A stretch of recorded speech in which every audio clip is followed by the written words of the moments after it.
Hello everyone. Today I will be featuring something a bit different. The Tier 7 German cruiser, the Yorck. As you can see, the matchmaking is not the most favorable one, with a lot of Tier 8 ships against us. But then again, that's something you end up facing every now and then, so it will give us a good example of some Yorck gameplay. The reason, of course, my chat requested that I play some Yorck was because the ship was changed pretty much, I think, a bit more than a month ago, or was it maybe even 2 months ago? No, I think it was about a month ago. This ship was changed. What they did was they improved the shell velocity, or well, they reduced the air drag of both the HE and the AP, especially the AP. Now, the first thing you note, it's a standard battle, and they have a Kaga. And the Kaga is, of course, a heavy strike ship. So already from the start, we can see that the Kaga has sent some fighters down here to scout. And I'm really worried about my Bismarck at this point, because if you're this far deep, basically alone and isolated, and we can see that the enemy team is pushing quite heavily. We've already spotted 3 battleships pushing this way, and his plane spotted. You know there's strike planes coming this way. And now my Fubuki died as well, so we have no more scouting on this flank. So at this point, our Bismarck should be turning away and fleeing. I'm already quite worried. In fact, I tell the Bismarck, you need to get out of here. There's enemy DDs, there's multiple enemy ships, we have no scouting, we're outnumbered, the Richelieu that we had on our side is fleeing, and this airstrike is absolutely coming any second. In fact, I turn around, not because I actually really want to fight on this flank, because I want to kite away, but at this point I'm just trying to save this Bismarck, and there's the strike I was afraid of. There's the strike I predicted a while ago, and the Bismarck is kind of caught with his pants down. Luckily, it seems that the Kaga is in fact not going for the Bismarck, but he's instead going for a decisive blow by taking out our Ranger, and in such a way getting full air control. And a Kaga with full air control can pretty much just farm the skies. So I go for a quick intercept course. I go straight down to cut off these planes and make sure they cannot reach my Ranger. I pop defensive AA and I start shredding the planes. The Kaga reacts quickly though. He realizes he cannot make it past me to the Ranger, so he switches to me as the target and he decides to drop me instead. And with my defensive AA active, especially since I'm built for AFT and I have the AA range module, my AA is quite good at shredding these planes. With all the torps though, I do end up eating one, but in return I do save my Ranger from being struck out of the sky, which I consider to be very important, especially since this is a DD heavy game. So the air spotting from the carrier will be incredibly important. So if you predict a strike like that coming, you see a strike coming in on your teammate, and you have the tools to stop it, do so. Saving the Ranger right there gives us a much better chance at, well, any chance at this game, especially with the DDs dying, and the Bismarck, of course, that is way too overextended. He's guaranteed going to die. The next DD has moved up, but he's caught full broadside against the Hatsuharu. Although he can outgun him, he is so close since he was sitting in the smoke that I expect the Akatsuki to go down as well, and there are the torps. His own torps misses, and that's the second DD dead. So we still have no real scouting on this flank, and the enemy team is pushing hard. Here though, we get to see some of this new improved shell velocity on this ship. What you want to do on the Yorck, and now the playstyle hasn't actually changed much on the Yorck. The Yorck still plays the same way. Don't think that this buff is somehow magically gonna change the Yorck from a pretty mediocre tier 7 cruiser to suddenly a good tier 7 cruiser. No, that's not going to happen. The health pool is 32.6, which is pretty okay. It's not gonna win any prizes, but it's pretty okay. The speed is 32 knots, which is honestly not that good. It's very questionable. The concealment is pretty much straight up garbage. It's 13.9, you can get it to 11.8 with the stealth build as I have here, and pretty much everyone else at tier 7 has a better concealment, the difference being the Algerie. The Algerie of course has a speed boost. So concealment and maneuverability is not going to win any real prizes. Sadly, and neither is the firepower. The HE DPM on this ship is, I think, it's among the lowest at tier 7. You have 116k HE DPM. In comparison, the Mayoko has 141k, and Belfast has 202k. The likes of Helena has 233k, and then the insane ones like Atlanta have 300k or 302k. So obviously the 116k HEDPM is not going to win any prizes whatsoever. It's among the lowest at tier 7 as well. This hasn't changed. The HE Alpha Strike, not really that good either. You can do 23k max. Once again, not that special. Base fire chance, 12%. Not really that impressive either. But on the flip side, since these guns are 210mm, if you slot the flags, you gain 2% from the flags, and if you slot demolition expert, you gain another 2%, and you can buff the fire chance to 16%, as you can see me have here. And with 16% fire chance, it starts to become a pretty decent fire starter. Now, one of the significant changes of this, or one of the significant advantages of this ship, is the fact that it has such good range.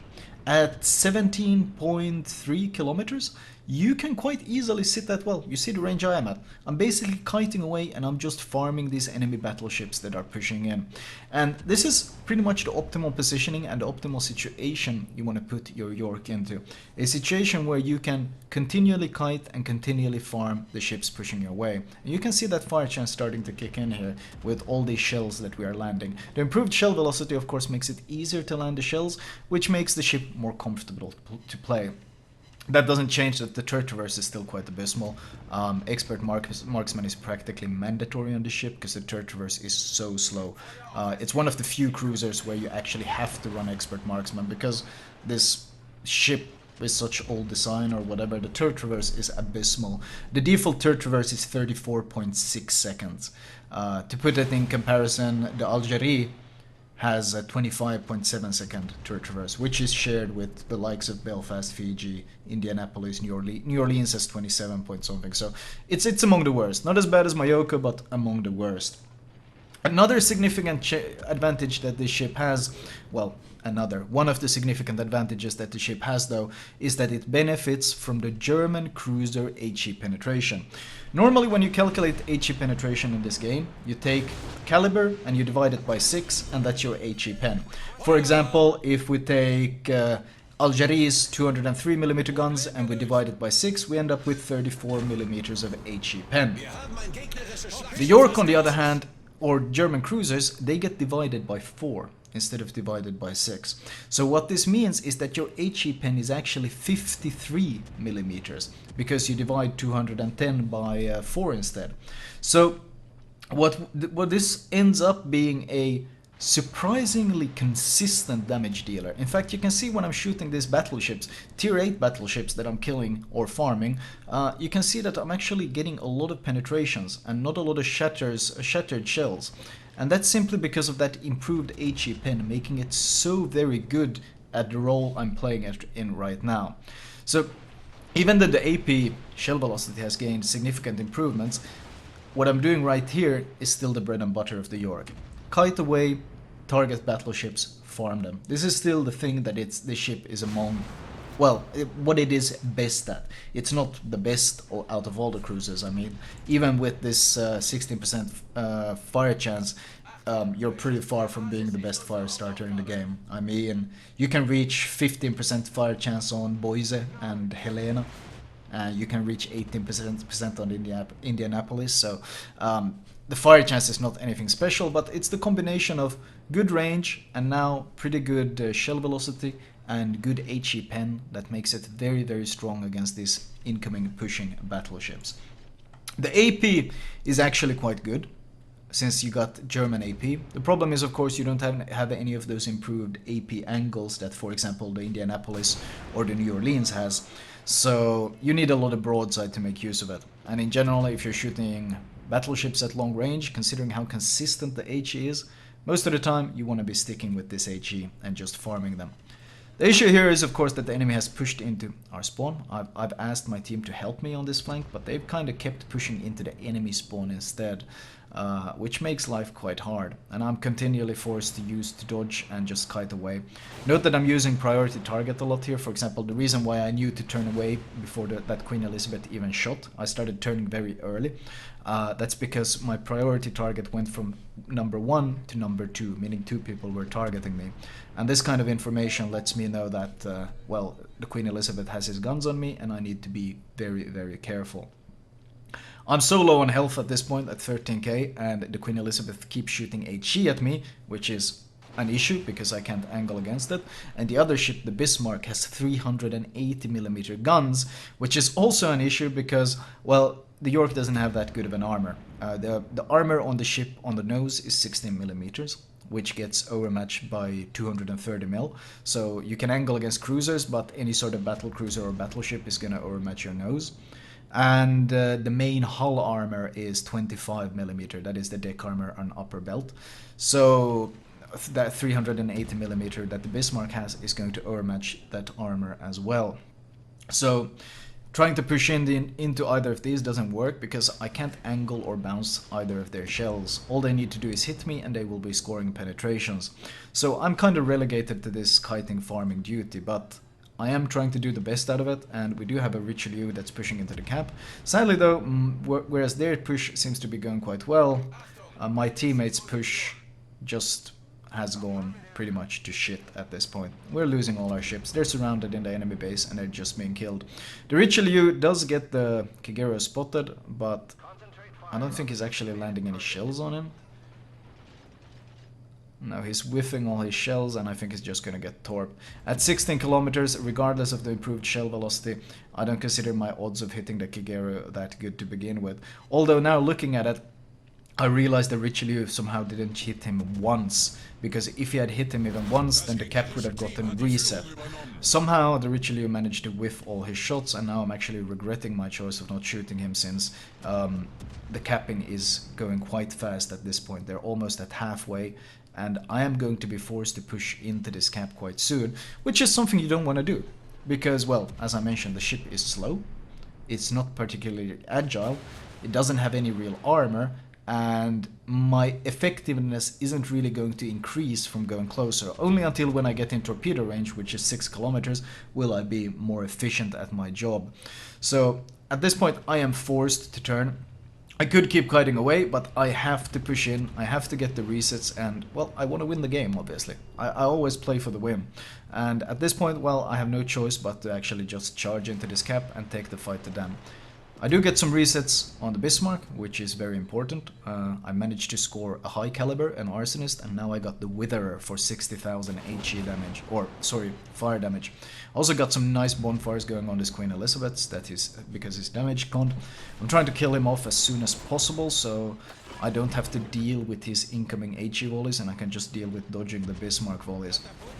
He should be dead at this point, so I angle in towards the Bismarck and try to get the resets. Queen Elizabeth burns down, and we get actually our second arsonist of this game, and I keep pushing in towards this Bismarck, which is kind of scary, of course, because of his matching capacity. I do get a few more resets, I keep dodging and basically using the rudder shift. The ship has a fairly decent rudder shift if you build for the rudder shift, which I recommend. So at this point I'm just trying to get overpens from him or just dodge the shells altogether. Another fire, more fires. Bismarck is very surprised in chat when he realizes I actually got a second arsonist this game. At this point I keep asking the carrier, scout base now, because at this point my only chance of winning here, or keeping this game alive, is for the carrier to scout the destroyer and me to be able to shoot him. So at this point I shoot one last volley at the Bismarck, and now I see that his carrier is finally sending his planes towards our base. So I hold my fire at this point and I wait to see, will those planes spot that destroyer? The cap is ticking, it's 99%, and the planes do spot the Kagero just long enough for me to be able to land that volley I had saved up, and I do score 3 resets, and I actually reset the cap at this point, and this buys us a lot more time.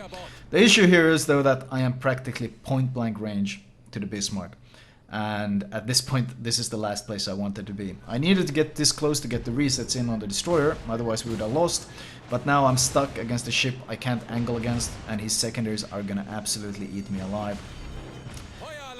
I did score some AP hits on him. I dropped torps on the right side. Actually, I think I'm scoring the AP hits right here. He is fairly angled and a fair amount of overpens. At this point I realized I should be dropping torps on the Kagera as well, even though with the planes above me there was pretty likely that those torps were going to get spotted, so it was unlikely they were going to hit, but I still think it was a misplay for me to not drop those torps earlier, since I knew I was going to go down. The torps on the Bismarck finish him off, and I do get it's just a flesh wound. And we're sitting at 217,000 damage, but I don't think there's any chance of recovering this game. The ranger that I managed to save at the start has done some work, and his spotting did help us, so in the end the fact that I saved him at the start ended up helping me towards the end, since I got the resets on the Kagera. Well, it helped our team, but ultimately it's not enough.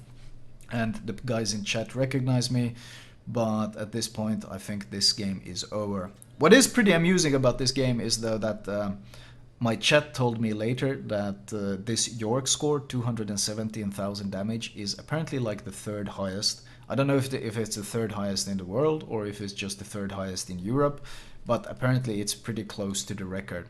Makes me a bit sad though, because if my carrier had scouted the Kagera, or maybe even killed him, then I could have killed the Bismarck and the Kaga, and I would have gotten the highest score. Still, nothing more to it. The game sadly ends in a defeat. We got 6 cap resets, 3 kills, 14 planes. With our double arsonist, just a flesh wound, and high caliber. Considering we were facing tier 8 matchmaking, I am pretty satisfied with this result. Looking at the team score, well, it is a bit, maybe a bit depressing, the team score, considering I got like, what, 500 points more than the enemy team's #1, even though we lost the match. So, not quite enough to carry this match. A good effort, but some games are just very, very hard to squeeze out wins in, especially if you're playing a ship that is quite limited in its utility, like the Yorck. In the situation I was in, there were no real good choices. It was kite away and spam HE, or push in and die. And I chose the push in and die at the very end because I was forced to, but once I was dead, the game was over. Detailed report. 1.5 million potential damage, which for a squishy cruiser I consider quite good.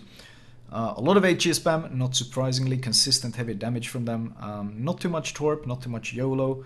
90k fire damage, that's 1.5 wither, which is pretty good. Overall though, a pretty fun match. Shame we couldn't squeeze out a win from it, but let me show you guys my recommended build for this ship. Right, as usual, let me show you my recommended build for the ship. Module wise, even though I highly emphasized how important range is on this ship, I would still recommend getting the hull upgrade first.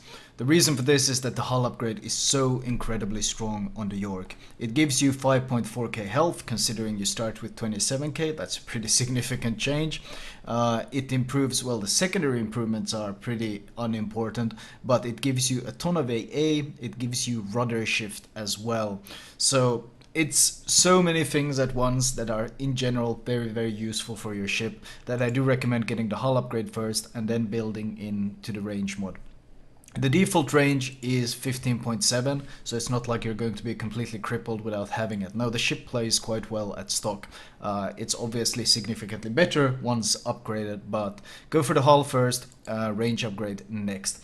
Consumable wise, I would probably go for premium damage control, and if you can afford it, defensive AA followed by catapult fighter, in that order. You saw how good the AA is if it's upgraded, so having it available, especially if a carrier keeps focusing targets near you, is very useful. Upgrade wise, turret and torpedo tube survival. Here I would possibly go for steering gears instead of propulsion, mostly because you kite away a lot, so shells on the back of your ship tend to break your rudder. The reason why I often go engine, aka propulsion mod, is because especially the German cruisers have a high propensity of losing their engine, and having propulsion tends to mitigate this somewhat. It's still not something that happens often, neither does losing steering, so this one I leave up to you. If you find yourself kiting away and HE spam destroys your steering a lot, then consider switching to steering gears instead. AA range, because the benefit for dispersion is so small, and of course the AA range when upgraded with AFT and this perk is actually quite impressive. And finally, of course, rudder shift, because you don't want to get caught broadside. Captain perks wise, well, normally I would, well, we're gonna start off with priority target. I consider this such an important skill for all cruisers. It's practically mandatory. Now, most of the time I would always also say that the second perk you should take is adrenaline rush. The problem is, of course, that the Yorck turret traverse is so abysmal that if you don't slap expert marksman on it, it's going to be quite a frustrating experience. So both are incredibly important on the Yorck, both adrenaline rush and expert. Which one you choose first? If the slow turret traverse doesn't bother you, go adrenaline rush. If you can't deal with it, just get expert marksman. Either choice is perfectly fine. Follow it up with demolition expert, increase your fire chance. You will be spamming a lot of HE in this ship. And then get concealment expert. That should be your first 10 points. After you've gotten 10 points, 12 points should be, the first 2 points should go into either one of these you skipped, expert marksman or adrenaline. Once you have a 12-point captain, the following 4 points save it for AFT. Advanced firing training will increase your range, and you'll get that juicy 6.5 km range on your AA and even 5.1 on the mid range. This will make you significantly better at dealing with all the carrier presence. Unlikely, unless you're using an old captain, it's unlikely you will have this many points. But if you do end up having some additional points, then expert loader is quite useful, since the AP is actually quite strong these days. Other possibilities is just building for the future, meaning taking superintendent, which you will want at tier 9. But for a tier 7 captain, there's not too much else you might need besides perhaps getting an additional fighter plane for additional scouting and defense and preventive maintenance. Still though, that is the base captain. Flag wise, well, the flags add a lot since you're spamming so much HE. And more important than this is your guns are over 160 millimeters, which means that you get the full benefit of the flag, meaning each flag adds 1% of fire chance. So the base fire chance, which was 12%, can actually be buffed to 16% just by running demo expert and the flags, an additional 4%, which is a significant advantage compared to the default ones. Things I would recommend, which I wasn't running in this commentary, would be speed flag, since the ship is quite slow, and well, maybe AA flag could be quite useful as well. Ultimately though, fire and speed are the bread and butter of the Yorck because of how you play this ship. Anyway, that was my look at the upgraded Yorck, or updated Yorck, and my take on the new version. I hope you guys enjoyed it, and I will talk to you guys later.